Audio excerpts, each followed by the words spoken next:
I believe anyone who is very curious and loves to explore the world around them would love the job of becoming an astronaut. And I also wanted to ride on rockets. Over. The sun looks a lot like it does from Earth, but because the sky is black, it's very, very bright, and you can feel it, the heat from the sun as well. It's very warm, even through our windows on the space station. Over. That is a great question. We are able to see the polar ice only at certain times from off the coast of the tip of South America, and that is our only chance. If there are no clouds, then we can see the polar ice there. Well, if you love to work and you love to learn, then all of the training is very fun. So the hardest thing is waiting for your space flight. It could take years of training, but it's all worth it.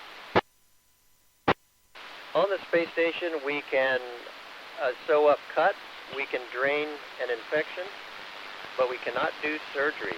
I would give someone antibiotics, give them lots of fluids, and then we'd get them back to Earth if they needed emergency surgery. Next time I want to come back with more knowledge about the Earth and about the space station, which is what all astronauts, I think, want. We always want to be better and learn more about space while we are here. Over. There is day or night, and the ground almost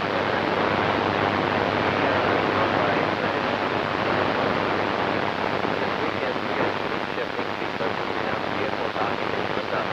The ground tells us when it's time to go to bed and what time we wake up.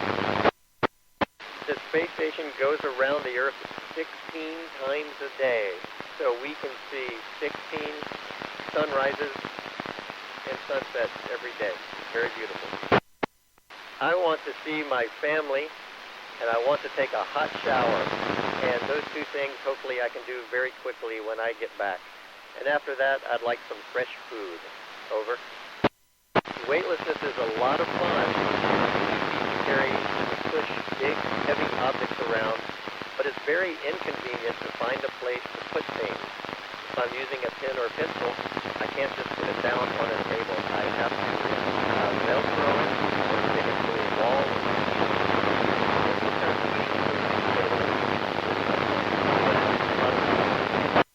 We had very many tests. I think the most interesting was the interview, which is probably the most important test.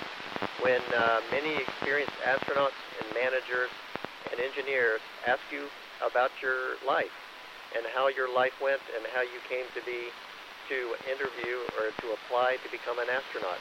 And I found that very interesting. Usually when you look out the window and at the Earth, you see blue and white. You see oceans and the clouds. But then you can see the light green and the light browns of the continents. And as you look longer and longer, you can see fine details. You do not see borders, though, but you can see cities, especially at night, and you can see the deserts and the forests, especially the rivers. It's all very beautiful. Not that I know of. Sometimes we look out the window and we see the stars, and there very well may be a planet around one of those stars that has life on it. But no, I've only seen living things that have come from the Earth, like my crewmates. It's very nice. We sleep in a sleeping bag. The only difference is that we're floating. Some people cannot sleep because they need to be pressed against the bed and their head on a pillow. But I think it's very pleasant, just free-floating like I'm falling, but in my sleeping bag. And I can put the sleeping bag on the wall. It does not have to be on the floor. Over. Thank you, and wonderful questions and wonderful English. I'm very proud to be able to talk to your students.